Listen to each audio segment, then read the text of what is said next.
already seen it on the socials.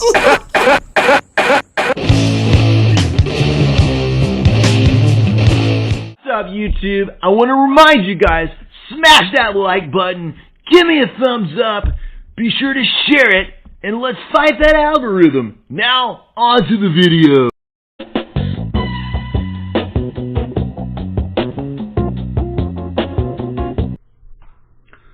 Welcome, Jay Dyer from Jay's Analysis. And I had three or four questions this week that I thought were pretty good that would actually make a good topic for this week's discussion. We're going to take a brief break from globalist books. I am finishing up H.G. Wells' book, Open's Conspiracy. That's going to be what we'll do next as we go through the writings of the globalists and their own admissions. But what we're going to talk about is, first of all, why would I believe the New Testament and the Bible text, given that I went to school and that I studied philosophy and Nietzsche and this kind of stuff? This was a good question this week.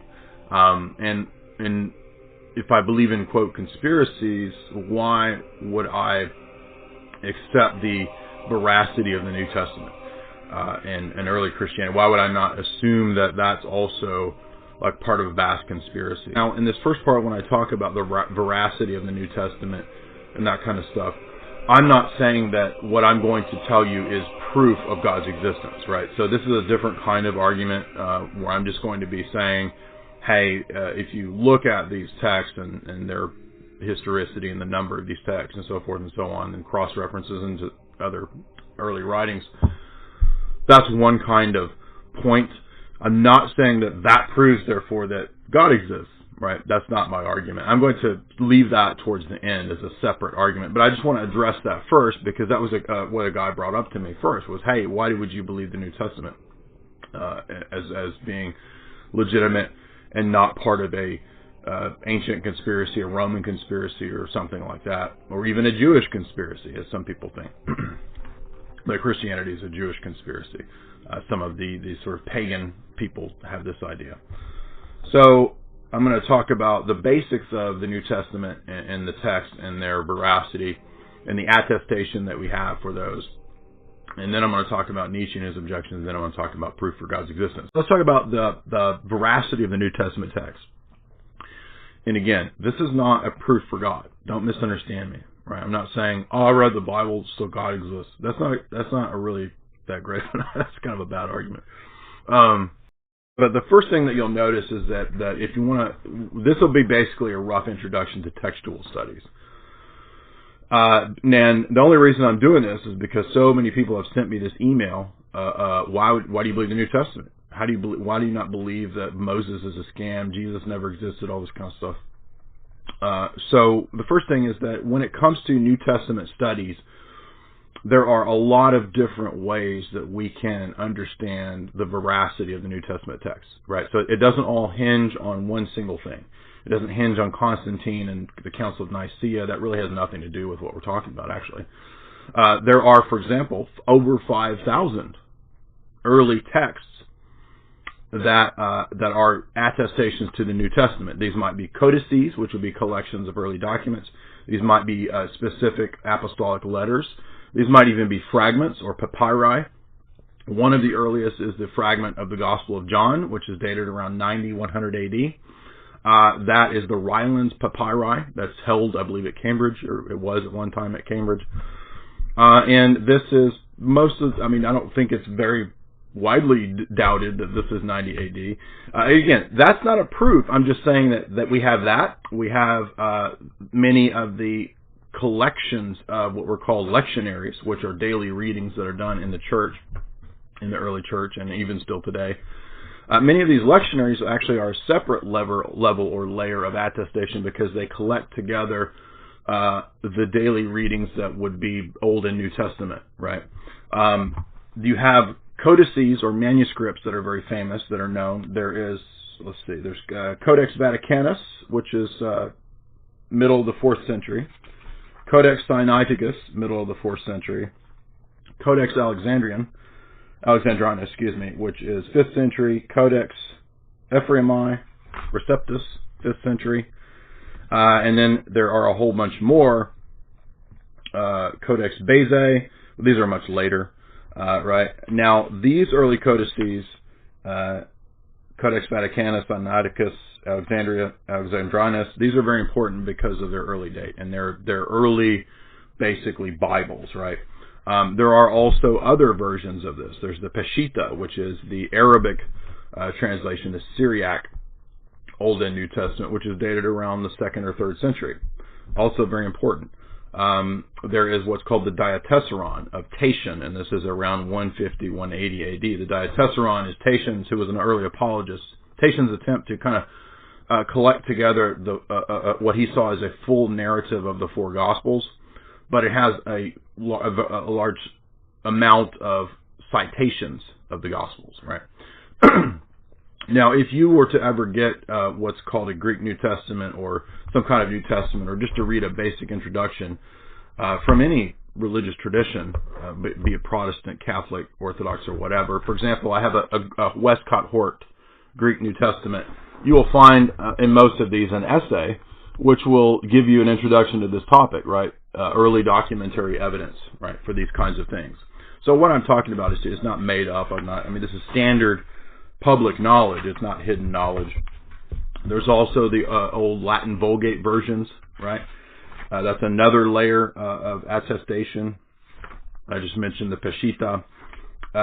Now, what this book alerted me to, what this essay alerted me to, which is actually kind of obvious because what I did back in my 20s was go and read the Church Fathers, right? So you see this 38 volumes of Church Fathers here, right?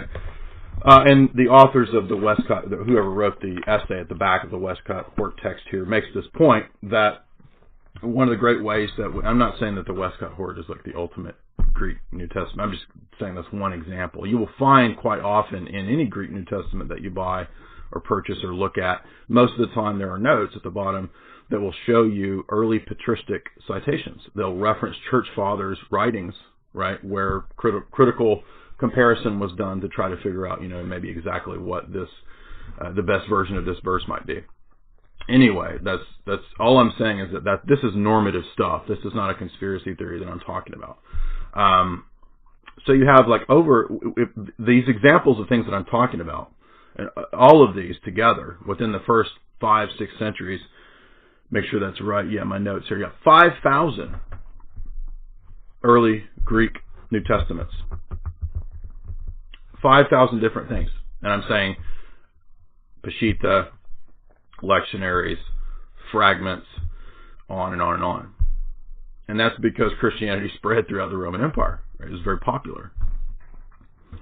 So this is no small point. If you go to Plato and you look at the writings of Plato, did you know that the earliest writing of Plato, as far as I'm aware, is Middle Ages, AD. So we're talking, I think, 9, 10, 1100 AD is the earliest version of Plato. Now, the same type of stuff goes for Aristotle. The same type of stuff goes for Tacitus' histories. The same type of stuff goes for Caesar's Gallican Wars. These are 900 AD, and there's like 4 of those, right? This is a tremendous attestation in terms of proximity to the early church period. Whereas in contrast to Tacitus or to Plato or to Aristotle, we're talking a vast proximity in terms of time. So again, that's not a proof, but I'm saying people, these so-called academics and these Bart Ehrman and these characters and Elaine Pagels and they make these outrageous claims about how we don't know anything about the early church and the Jesus quest type stuff, and Jesus is all made up and all. This is just ridiculous, and they're specifically talking about the text. They're saying none of those texts are reliable. We can't look at the New Testament text. There's nothing that there's more, way more. What, like 10,000? Maybe not 10,000. Let's see. There's 1,000 times more evidence for the New Testament's veracity than there is for Caesar's Gallican Wars or Tacitus or even Plato. So that's tremendous, right? And again, we're just talking about the text themselves, okay? This is not my argument for God's existence, right? That would, just because these texts have a lot of veracity wouldn't necessarily mean that God exists. But I'm just saying, people ask me constantly, why do you believe the New Testament text? How could you believe these texts are reliable? That's crazy. To me, the other view is crazy. How could you not believe this if you know about this? Now, we've just gotten started here. I mean, there's a whole bunch more. We're going to get into the church fathers next, and how that's another layer of attestation to the veracity because of the many, many, many church fathers writing in the 1st, 2nd, 3rd, 4th, 5th, 6th centuries who are going to be constantly in their apologetics citing the Bible. They're going to be citing the Greek New Testament, and they're going to be citing the Greek Old Testament, or in some cases, if they're a Western church father, the Latin version, which is the Septuagint, right? The Old Testament Greek version is Septuagint. Many of the Eastern fathers, much of the empire is going to be citing the Septuagint. Most of the apostolic writings in the New Testament, when they cite the Old Testament, they're actually citing the Septuagint, the Greek Old Testament. So this, what I'm saying is that this is another layer, another level of attestation from all of these other writers to the veracity and the unanimity and the coherence and the consistency of the New Testament documents. It's really quite amazing. And then on top of that, we're going to find another layer in the liturgies. There are early liturgies, right? And the lectionaries, you could kind of include that in the early liturgy. Liturgies is just the organized worship of the church, the service, and its kind of parts, and it's, this and this and this, right? Leading up to the Eucharist, the celebration of the body and blood of Christ. At the close of the service, the divine liturgy, basically. So all of these liturgies and their lectionaries are another layer of attestation because they're also very early, many of them. So, we can go to the liturgy of St. Mark, we can go to the liturgy of St. Basil, and we can go to the Western liturgies of the Gregorian Rite, the Latin liturgy, right? All of these are another layer of attestation. So that is a brief introduction to the question of the veracity of the New Testament text. And if anybody's interested, this is a good book, a small, readable book, New Testament Documents of the Reliable by F.F. Bruce. Not very long, 200 pages. Good intro. But I also wanted to mention that layer of the Church Fathers. Now, why does this matter? Okay, so if the question is, how do you know that Constantine or the Council of Nicaea, they didn't come up with this plan or this plot to invent Jesus so that there wasn't some Flavian dynasty that made up who the character of Jesus was? Or it's very easy to refute this if you know the Church Fathers, this kind of stuff. And that's because these are Church Fathers throughout the Roman Imperium. So one thing that helps to understand here is the formation of the Bible itself, how it actually happened historically. So if you understand that, like when Paul would go out as an apostle, he would go and establish churches in different places. For example, in Ephesus, Timothy is his successor, and he tells Timothy, he says, I laid hands on you. You're the official teacher at Ephesus. Don't you hastily lay hands on anyone else. So then Timothy is commissioned to pass on the body of doctrines that Paul taught. And, for example, we don't know, but Timothy might have only had, say, Paul's epistles and 2 Gospels, right? And then probably a Greek version of the Old Testament, Septuagint. So Timothy didn't have a full biblical canon, but he was charged by Paul, as Paul says to the Thessalonians, to keep the oral and the written traditions. So Timothy would have this body of doctrine that he would then pass down to the people that he ordained as his successors in the episcopate or the presbyterate. And then that would be what we believe is apostolic succession, right? So as a result of this, you have this kind of loose idea of what would also be liturgy.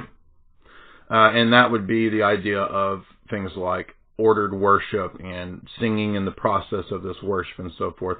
And this is inherited directly from the synagogue services, right? Which there already existed synagogues throughout the Roman Imperium at this time. Since the time of Ezra, you had the beginning of the synagogue systems, all the way back ultimately to Moses. So the early church then adopts the rough kind of worship based both on the synagogue and the temple liturgy. There's obviously a parallel connection there. And so the early churches you can find in their writings, as I'm going to mention in a minute, the descriptions of these services. And you'll see why I'm saying this ultimately here in a minute. It's all going to make sense. So Paul would lay down the rough outline of the body of apostolic teaching, passing this on to Timothy. Timothy has the epistles and all the oral teaching that he heard from Paul for the time that he was in Ephesus.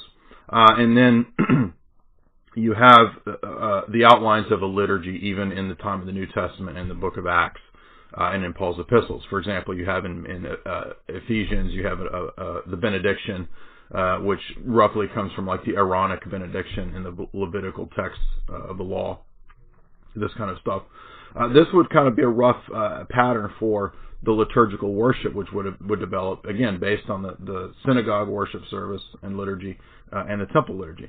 So that leads to early liturgies, right? So that's that other layer of attestation that I was talking about a minute ago, with things like the liturgy of St. Mark, the liturgy of St. Basil, the liturgy of St. Gregory, right? The Western liturgy.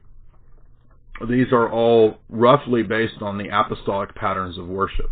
Now, how do we know that? How do we know that that's not all just made up? Now, the reason I'm saying this is that this is going to prove that the way that we worship today is still the basic form and the same beliefs as the way the guys in 100 AD, 180 AD, 250 AD, 450 AD, the way they all worshipped. It's the same. It's not different in substance. And we know that because of these voluminous writings that talk about it that are, by the way, not typically doubted. It's not typically doubted that St. Ignatius of Antioch, right, is writing his epistles in 90, 100, 110 AD. It's not generally doubted that Clement of Rome, 90, 100 AD, that he's writing his epistles as a fairly in close proximity to the time of the apostles. You can read his epistles to the Corinthians. You can read St. Ignatius' epistles, his epistles to the Ephesians, etc., to Smyrna. Same churches that John's writing to in the book of the Apocalypse, the first chapters of the Apocalypse. So this is within the time frame of still living apostles, right? And Ignatius, for example, talks about this, St. Ignatius in his epistles. So we can start with that, and these epistles, by the way, are not that long. They're most of them kind of brief, but they together have quite a few biblical citations. So that's a layer, again, of early attestation to textual veracity that's not a, quote, Bible, right? It's from whatever source Ignatius had at the time, whatever scroll, right, whatever he had, he was citing Bible texts pretty consistently. So you can start with that, and then what happens is you start to see that they also will mention things like liturgy and worship. They'll mention an organized pattern of worship centered around the Eucharist, or the real presence of Christ in the Eucharist, which they all talk about, especially St. Justin Martyr. When he describes the early Christian worship service, there's a section where he has a whole talk on liturgy. If you read his two basic works, his apologetics works, basically, Dialogue with Trifold Jew. And then if you move up into the 180s, you have St. Irenaeus, who is the Bishop of Lyon. And St. Irenaeus wrote a big famous work called Against Heresies. Now, this is very, very important because it's 180, so it's very, very early still. And it's a vast work. It's a very, very large theological work. And for the first several hundred pages, he's only dealing with Gnosticism and the different Gnostic sects. So this is very important, why I'm saying this. Now, Against Heresies, unless you really want to dive into all of the different crazy Gnostic teachings, which you can, you'll find out that it's basically all the same weird stuff today, right? The sex magic, the New Age type stuff, all the same gobbledygook. The Gnostics were all over the board. There wasn't one Gnostic idea. And they taught all kinds of crazy stuff. And for many, many, many years, Irenaeus' Against Heresies was the only source that we had for what the early Gnostics believed. Then, of course, I think in the 40s, the Nag Hammadi discovery, and that led to the modern Gnostic Gospels that, like, Elaine Pagels and all these people write about. that would become a newer source for understanding the early Gnostic teachings. But even still, Against Heresies, the first several hundred pages of Against Heresies is the normative source for what the early Gnostics taught. And Irenaeus presumably wanted to really state what they believed because he wanted to refute it. It's an apologetic work. So all these early guys are doing apologetics, right? Tatian, Athenagoras, Irenaeus, Ignatius, right? They're all doing apologetic writing to some degree, but particularly precisely in the big volume of St. Irenaeus. Around this time, the character of Origen becomes important because Origen tries to do a lot of apologetics, but Origen eventually is deemed a heretic by the church because he doesn't really shed his philosophy. He basically just remains a Platonist in Christian clothing. But Origen is useful for the stuff that I'm talking about here because of his vast writings, right? So he compiled a hexameron of a lot of textual works in his day that are, and in the midst of all his volumes of writings, he has many, many, many sources and citations of Scripture. The same is true of Tertullian. Tertullian has many, many, many references and citations in Scripture because he wrote so many things. So this is another layer, as I said, of the attestation to the veracity of the text, of the consistency, the coherency, and the meaningfulness of these texts that's not being altered and changed. That's another important point too. It's because the accusation is that by the 2nd or 3rd century, Christianity was completely altered and we don't know what. No, that's not true at all. We can see, again, in these church fathers, a consistent pattern, except for maybe the case of Origen, who departs from Christianity eventually.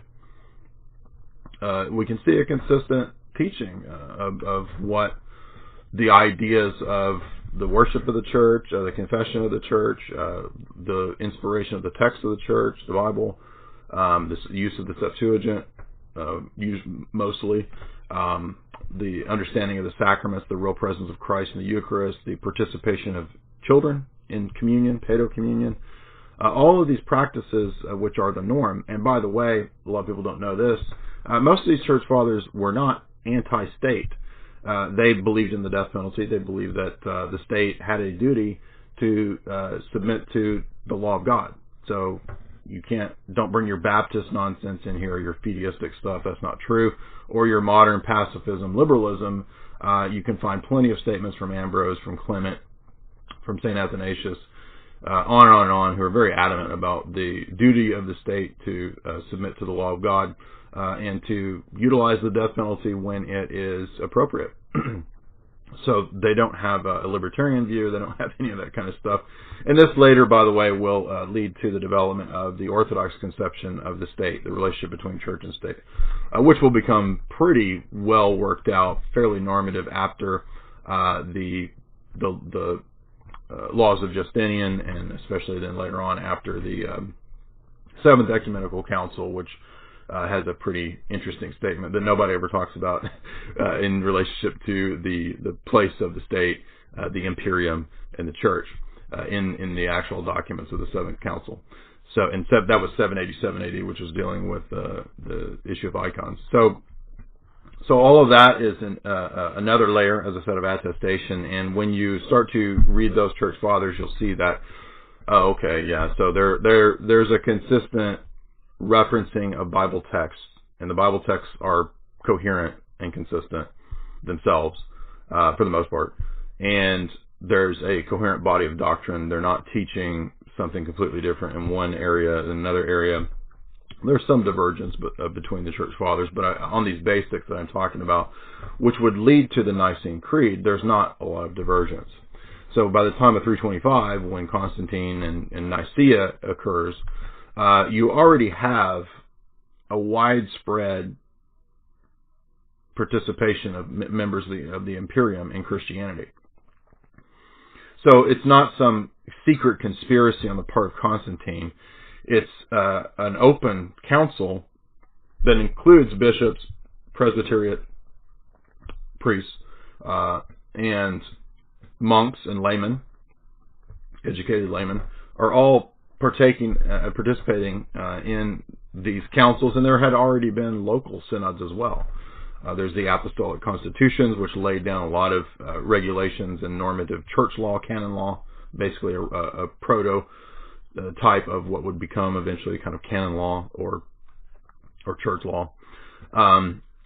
And again, what you see is the normative practice, and it's not that divergent. Now, heresies and false teachers will pop up certainly throughout these different centuries, and that's usually what leads to the councils.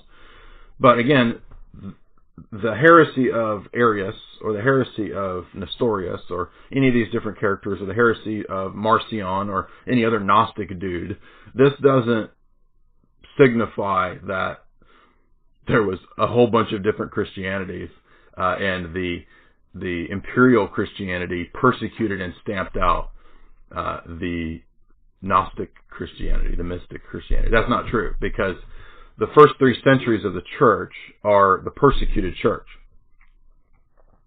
And the persecuted church are the writings of all these guys that I've just listed. Okay, so let's take a look at it.